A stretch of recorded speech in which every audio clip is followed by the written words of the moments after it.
Welcome back to Bombastic Nation and Ting and Ting and Ting. I'm Mr. Giant and I'm back with some more vibes for all you. And this is another installment of Napoleon's escapades. This one is Napoleon 1813, The Road to Leipzig. I hope I pronounced this right. Leipzig. Yeah. Anyway, here's what you do. You grab yourself a little drink, a little snack, grapes. And we gonna vibe up with this one here. You know what I mean? So let's see what Napoleon did in those historic times. Let's YouTube and simmer.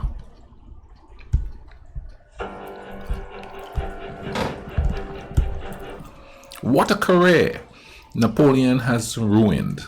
Having gained so much glory, he could bestow peace on Europe, but he has not done so. The spell is broken. Ooh! History rolls on, y'all. History rolls on.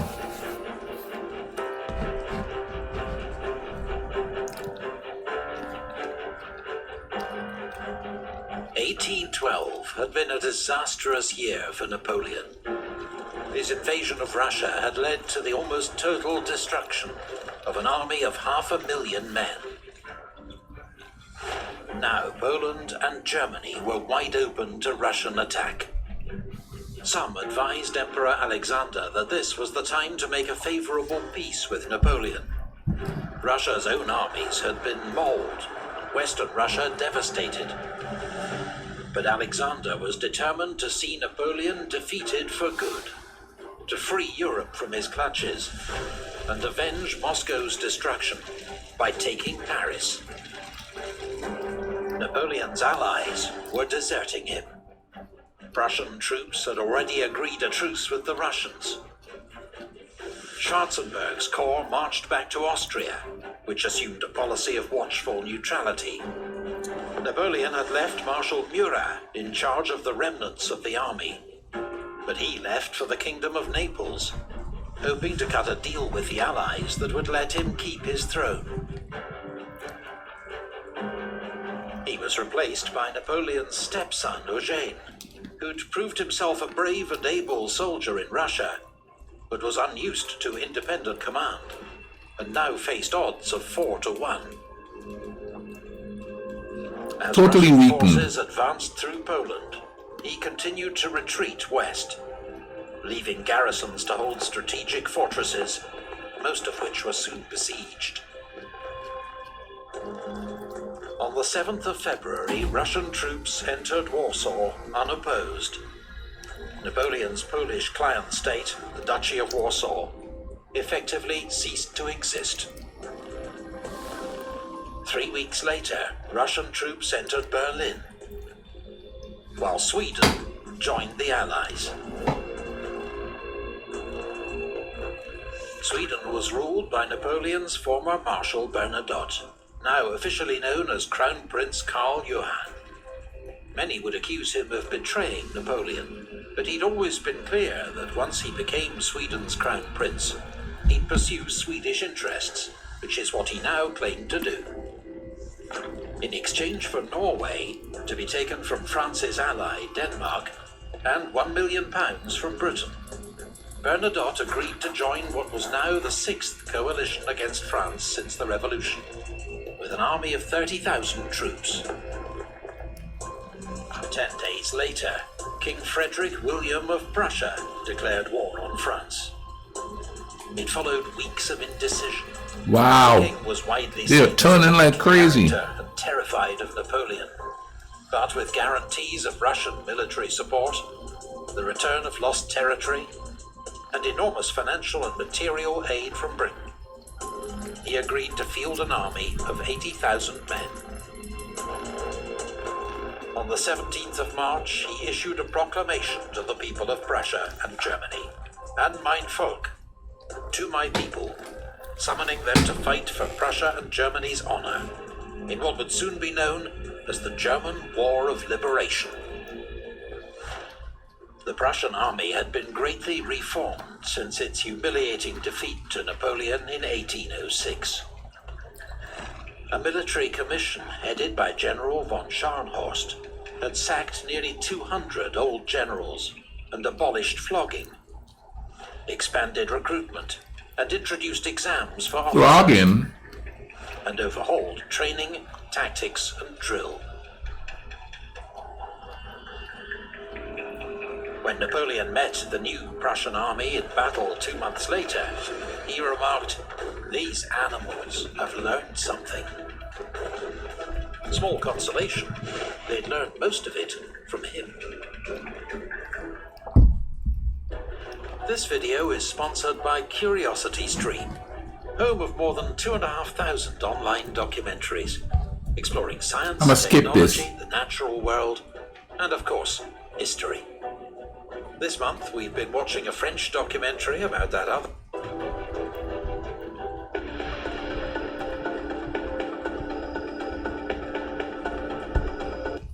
Only a short time ago, I was the conqueror of the world, commanding the largest and finest army of modern times. That's all gone now. Napoleon to Count Molly. As his enemies massed in Germany, Napoleon was in Paris, working tirelessly to build a new army with which to face them. 137,000 new conscripts joined the army, and laws passed to call up 100,000 more, while 40,000 veterans from the army in Spain, 16,000 Marines, and 80,000 men of the National Guard, a home defense force, were transferred to Germany. The new conscripts were nicknamed Marie-Louises, after Napoleon's young wife, who passed the new conscription laws in his absence. They were young and raw. 2/3 were teenagers, and there was a severe lack of experienced officers and NCOs. In short, the countless irreplaceable veterans now lying beneath Russian soil. There was also a critical shortage of cavalry, a crisis mocked by British satirists. It would take Napoleon longer to replace the many thousands of horses and trained horsemen who perished in Russia. When Napoleon left Paris for Germany in mid-April, the French situation was precarious. Eugene had been forced back behind the river Elbe to the fortified city of Magdeburg. Dresden, the capital of Saxony, had fallen to the Prussians. The Duchy of Mecklenburg-Schwerin became the first German state to defect from Napoleon's Confederation of the Rhine. Russian Cossacks raided as far as Hamburg, inspiring local revolts against French occupying forces. Meanwhile, Austria stood on the sidelines, so far declining to back either side. Napoleon's miraculous feat of organization meant he now had more than 200,000 troops in Germany. And the Emperor's personal magnetism was undimmed. The morale of his army was high. The Russians, on the other hand, lost their iconic commander, Field Marshal Kutuzov, to pneumonia on the 28th of April. His role was taken over by General Wittgenstein. Russian troops were exhausted and far from home, their army weakened by the need to contain French garrisons across Poland and Germany. Wow. Prussia and Sweden had yet to fully mobilize their strength, and Allied forces barely mustered 100,000 men. They were now heavily outnumbered by Napoleon, and the French Emperor decided to strike quickly. He ordered Marshal Davout to Hamburg with 35,000 men to secure his northern flank. He would march against the Russian and Prussian forces converging on Leipzig to force a decisive battle. Victory would make Austria think twice about joining the Allies.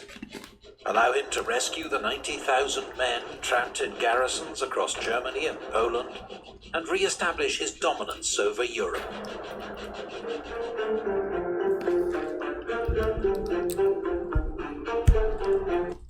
If the art of war was only the art of not taking risks, glory would belong to mediocrities. We need a full triumph. Napoleon to his marshals, 1813.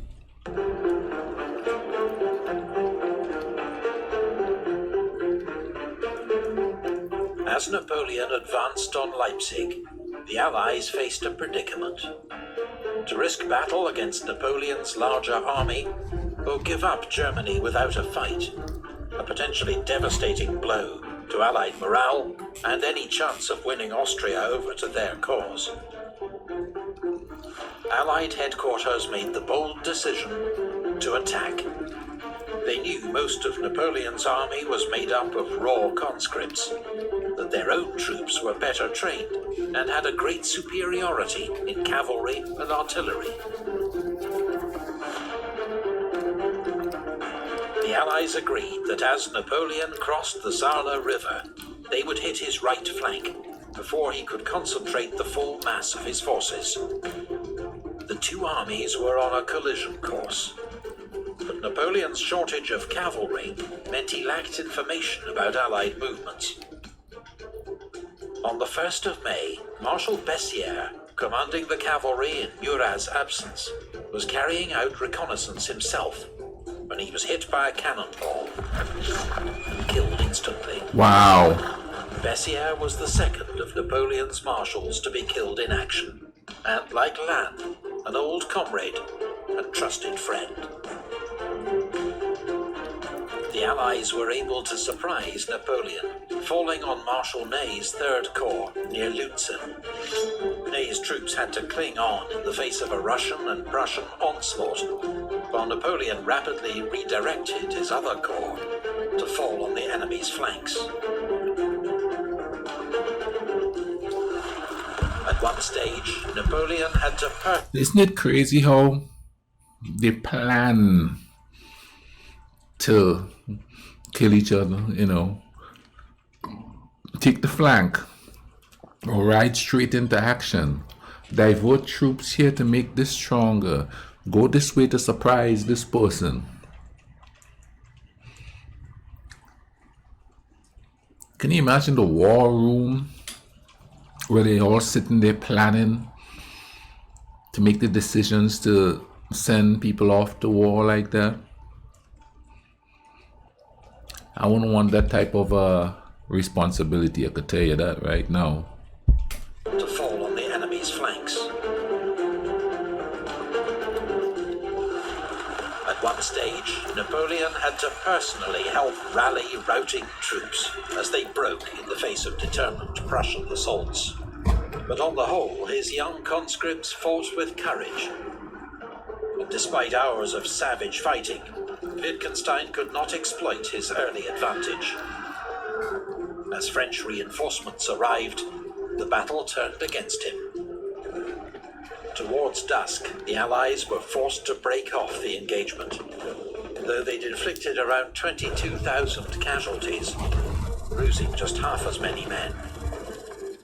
General von Scharnhorst, mortally wounded, was among them.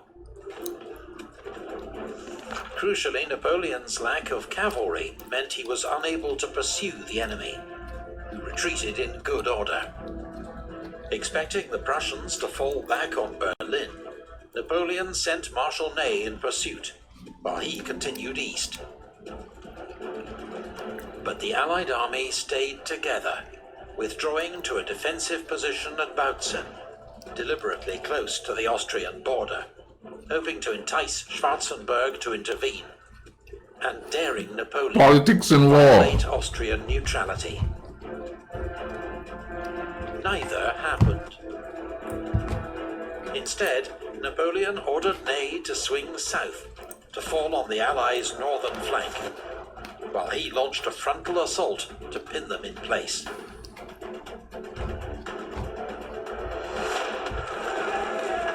The battle lasted 2 days, as French infantry struggled forward against the Prussian and Russian lines. But a misunderstanding over Ney's orders caused a delay that allowed the Allies to narrowly escape Napoleon's trap. Once more, the Allies fought with great determination and inflicted many more losses than they suffered.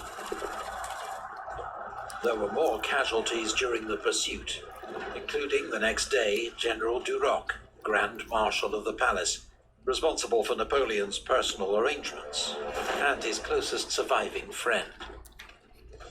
Wow, he's just losing friends. A freak cannon shot ricocheted off a tree and disemboweled him.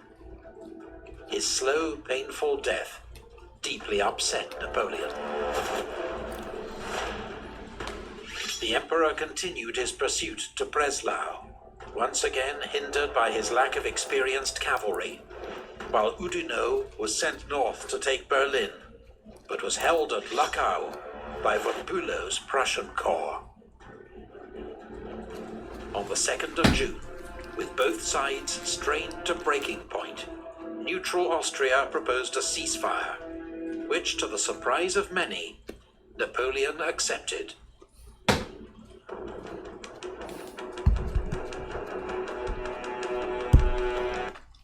My eagles are again victorious, but my star is setting.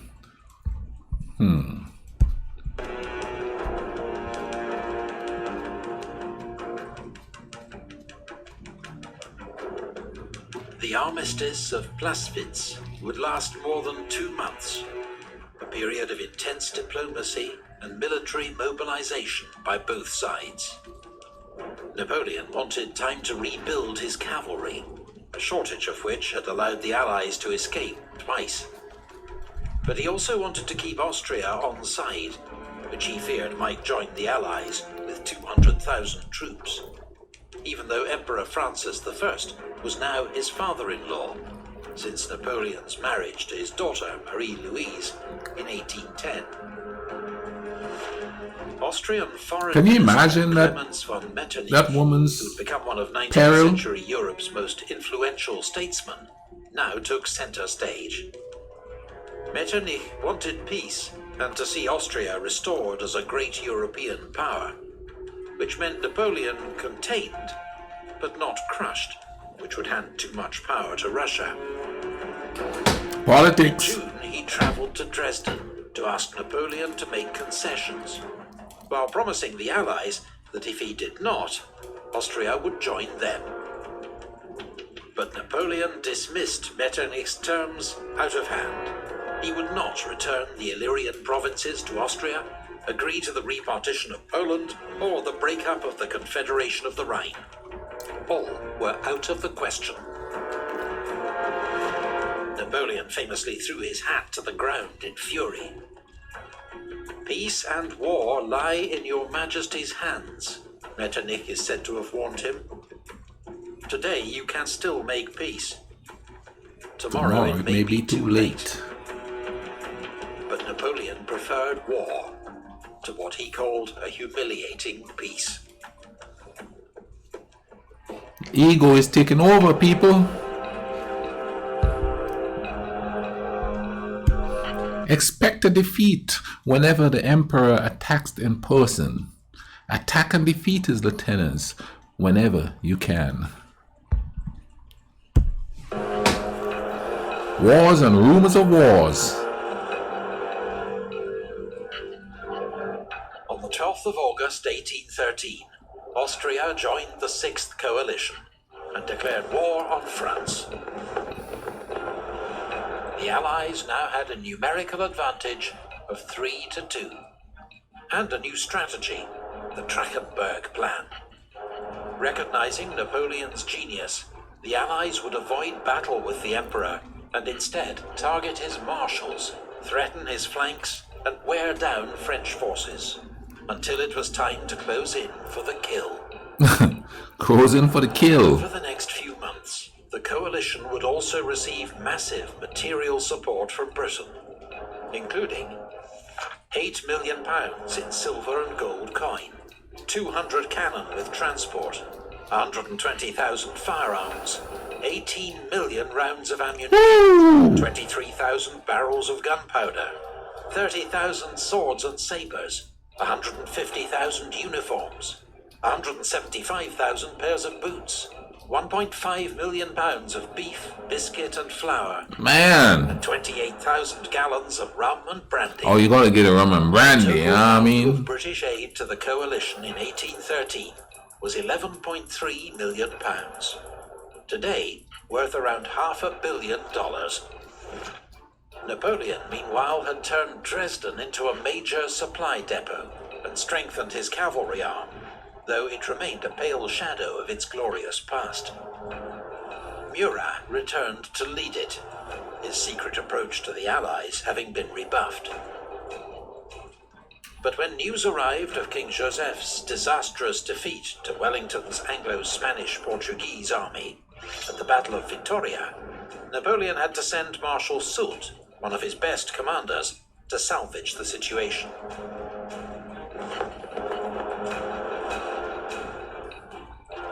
On the 15th of August, Napoleon left Dresden and advanced against what he considered the most urgent threat, the joint Prussian-Russian army of Silesia, commanded by General Gebhard von Blücher, soon to win the nickname Marshal Vorwärts, Marshal Forwards, for his aggressive leadership. But Blücher followed the new plan and retreated when he learned of Napoleon's advance. Napoleon then received news from Marshal Saint-Cyr, holding Dresden with 20,000 men, that Schwarzenberg's gigantic army of Bohemia was approaching, and the city and its supplies were in danger. Napoleon left Marshal MacDonald to keep an eye on Blücher, and raced back to Dresden, sending Van Damme's First Corps to threaten Schwarzenberg's communications. By the time the Allied assault began, enough reinforcements had arrived to fight off the attack.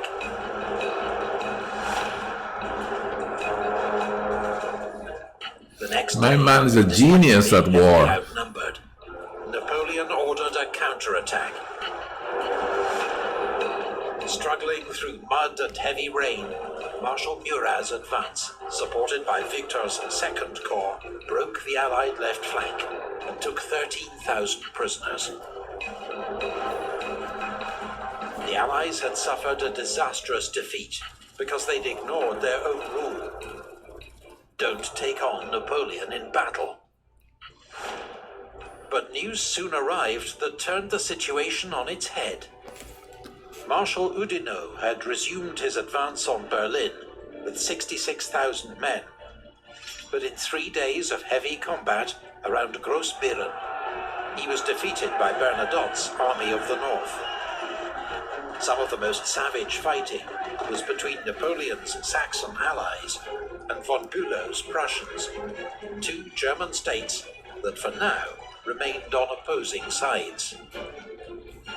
Countryman versus countryman. At the Katzbach River, Blücher inflicted a crushing defeat on Marshal MacDonald, driving some French troops into the river itself.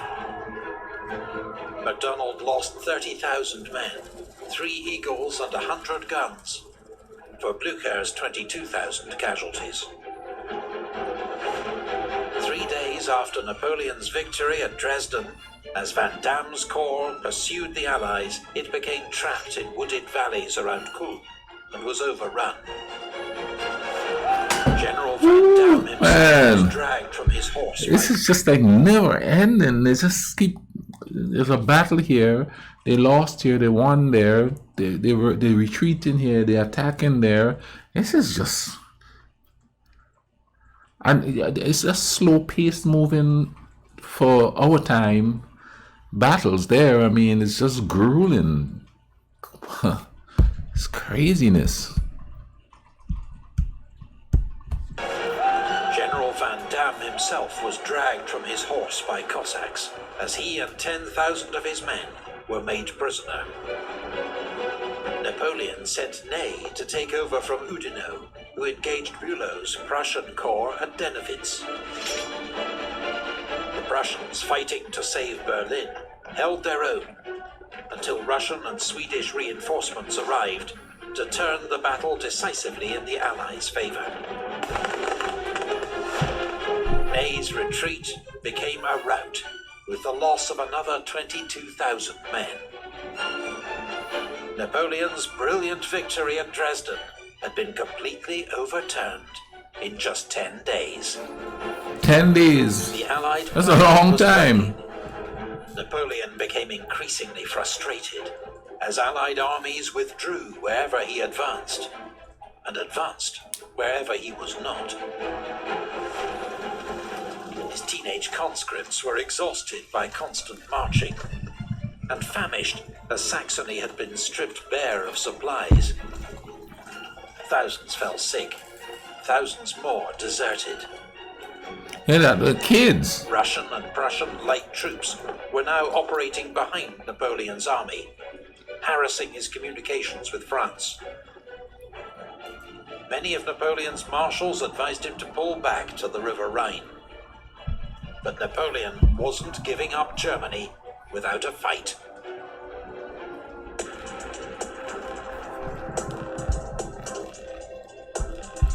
There will inevitably be a great battle at Leipzig. Leipzig. I hope I'm pronouncing that right.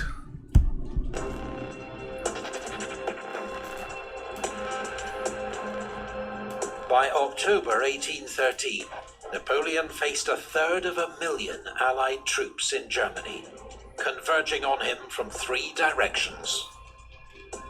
900 miles away, Field Marshal Wellington was crossing the Bidassoa River into France. The first Whoa. enemy army on French soil in nearly 20 years. While the Kingdom of Bavaria, a French ally since the days of Austerlitz, had secretly agreed to switch sides and would declare war on France on the 14th of October. Wow, man. Everybody's turning on him. Napoleon planned to defend the line of the River Elbe.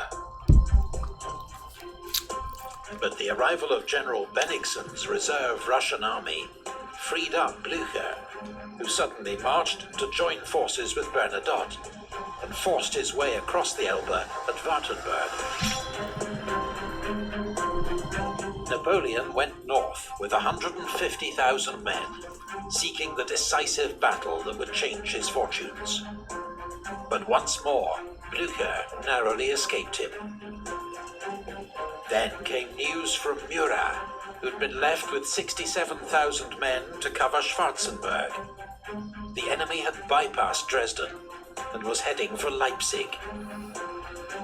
If the city fell, Napoleon would be cut off from France.